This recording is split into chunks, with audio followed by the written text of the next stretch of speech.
Greetings, my children of the night. Welcome to another haunting Halloween episode of The Hard Sell. The show where some spooky version of the stick rattles back. I can't think of anything, sorry. As you can see, this year I'm a Nosferatu, which is what vampires used to look like until some fucking genius decided they should be cool and or tortured and or downright emo. Fuck that, vampires should have bald heads, pointy ears, bad skin and eye rings like volcanic calderas. Not that that is an image that will shift an awful lot of product. Vampires in general, and Bram Stoker's Dracula in particular, are a powerful trope, but you could count the number of times an advert has used the Count Orlok variation as a spokesman on one hand. Whereas Bela Lugosi's interpretation, or old country mannerisms, aristocratic elegance and flowing capes, has always been popular. He's such a powerful icon that in the very early days of advertising, all he had to do was stand there and half the job was done, which, as you can imagine, saved a lot of cash. Good evening. I am Count Sore Throat Pain. I'm going to give you a sore throat. This is practically a radio advert right here. Most, if not all, of the budget clearly went on the costume and the makeup. Go ahead. Take hot soup. It won't help. But then this is the very early days of advertising, when the form hasn't really settled yet artistically, amidst the plethora of technological limitations. Besides, it's only for some sore throat sweets. But one thing frightens me. Isodets. These antibacterial lozenges contain benzocaine, a local anesthetic. When you contract a cold, it relieves the minor pain in the throat. Please, don't buy Isodets. It's like sticking a stake in my heart. Another favourite in classic vampire imagery is the old bat flying through the window, turning into Bela Lugosi and menacing a sleeping woman scenario. There's a lot you can do with this setup. You can have the hapless vampire being distracted by the product, to the point of suicide, even.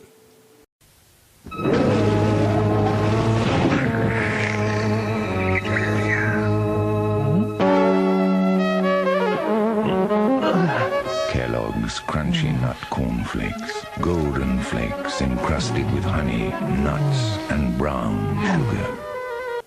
Essentially, this is the story of someone whose pursuit of his irrational obsession inevitably kills him. It's like Moby Dick for the ADHD sufferer.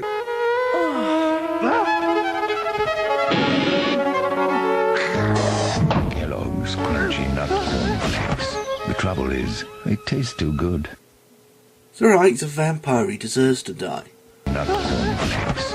The trouble is, they taste too good. Or you could subvert the entire scenario by altering the vampire's motivation.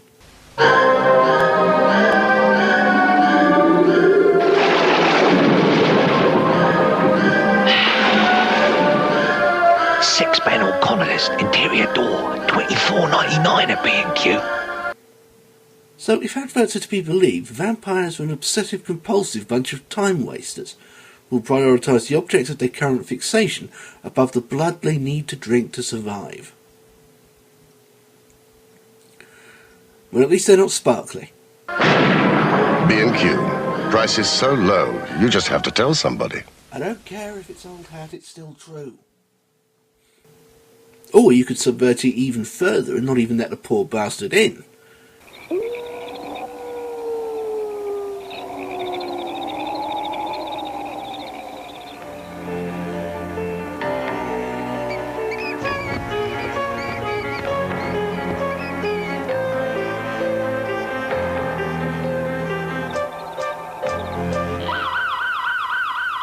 This is actually one of the only such adverts where the product is actually vaguely relevant to the setup. The Schlegg security system. It won't cost you an arm and a neck. A security system that keeps vampires away. I'll take it. I'll take 12. The Schlegg security system. It won't cost you an arm and a neck. And then of course there's the old coffin creaking open gambit.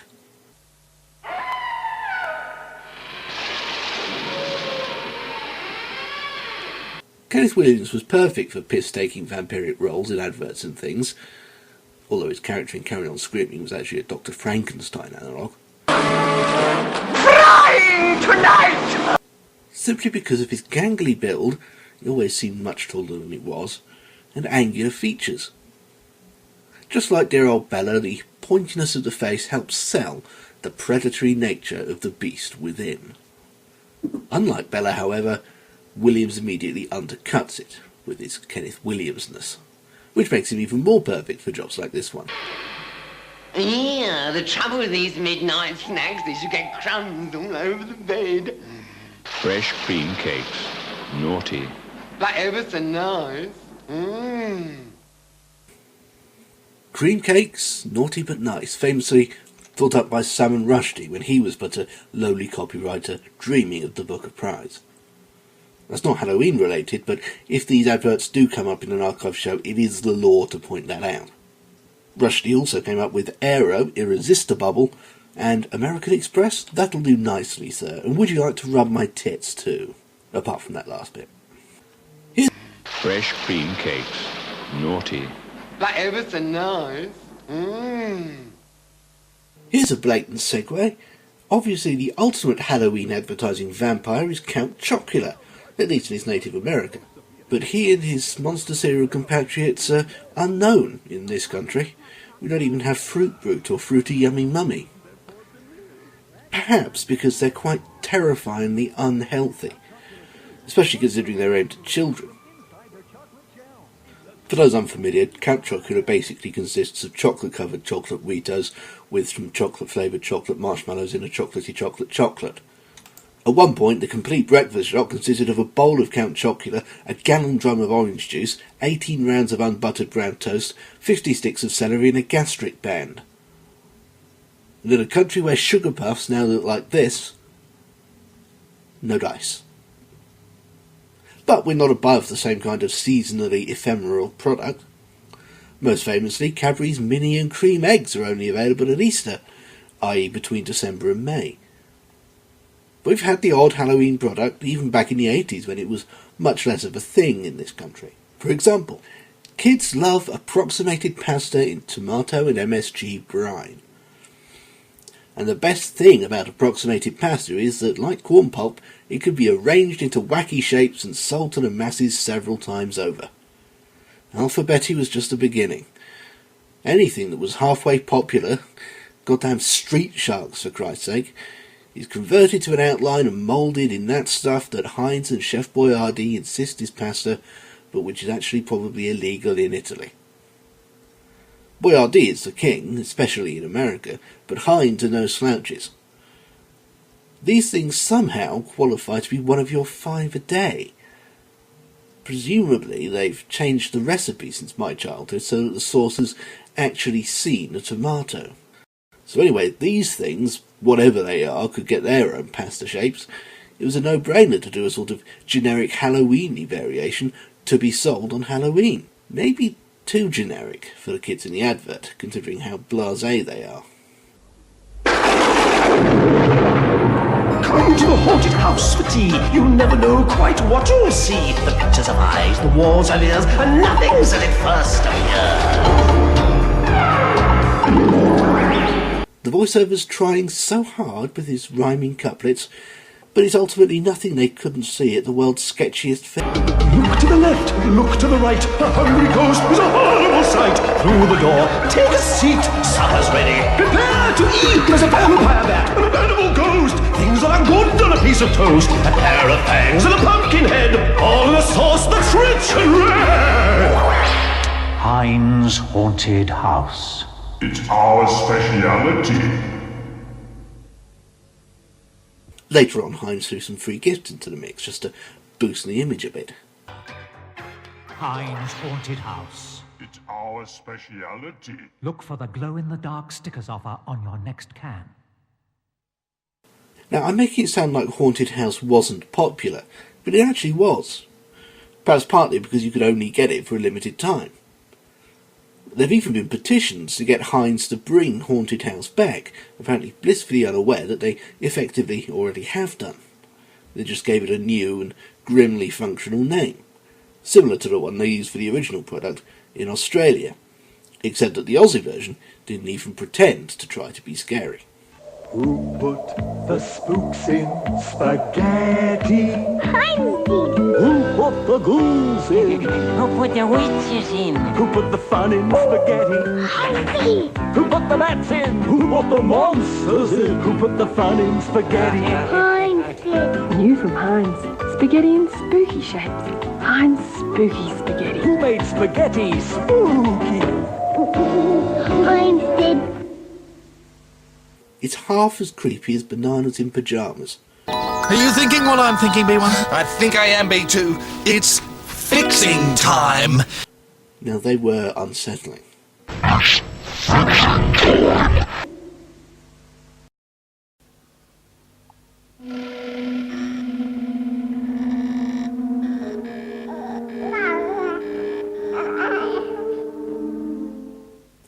Mummies are the classic movie monsters that don't quite fit in with the rest. The height of the Universal Monsters era happened to coincide with a worldwide craze for Egypt and Egyptology, sparked off by the discovery of the tomb of Tutankhamun, and the much publicised curse thereof, which basically runs as far as everyone involved with that expedition eventually died. Ooh. So anyway, Egypt, its iconography and mythology, and in particular its mummies, were effectively purloined into horror staples due to fashion. And so it was that the living gods of ancient Egypt could come to be portrayed as a camp bachelor with the voice of Leslie Phillips. Meeting archaeologists can be murder.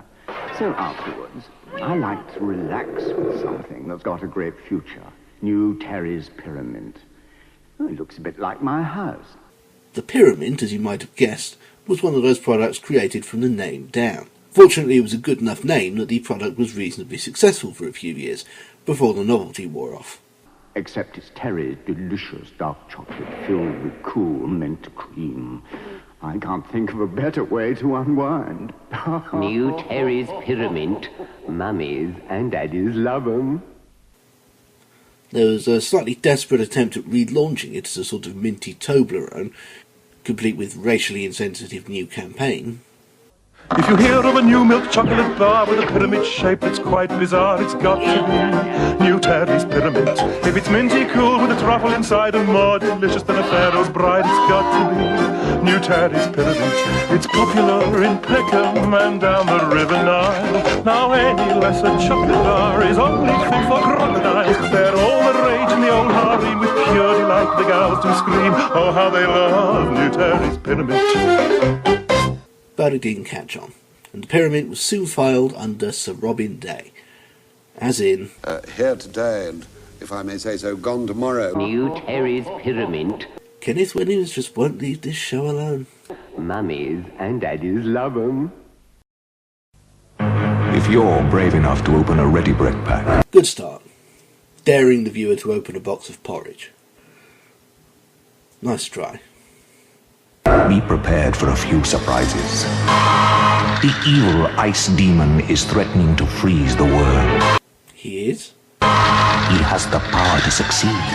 He does? The only way you can stop him is to melt him. Well, we're fucked. I'm going back to bed. Can you defeat the ice demon? Inside each pack you'll find one of 4 spine-chilling games. You could win a fantastic digital watch radio. A laudable attempt, all told, at getting kids to eat their porridge, but probably still doomed to failure just because it's porridge. I mean, I like porridge now. I didn't 30 years ago. Too much like hard work for a kid. Well, compared to the myriad indignities that are a daily part of adult life, it barely registers. Mind you, that is a pretty cool prize. A watch with headphones. In 1985, that would have been as dizzyingly futuristic a prize as your own personal ATST Walker. But it would to me. I lived in the country. I was impressed by steam engines. A fantastic digital watch radio. And that's it for this Halloween. Yeah, we've got to hold some material back just in case there's another one. Not out of the question just yet. If we get incredibly lucky, there might even be two. Now, if you'll excuse me, it won't be long before the sun comes up and I still haven't finished that box of crunchy nut cornflakes. Maybe if I steal it and take it home to my castle, instead of trying to eat it all here before the sun comes up. Or is that a dumb idea?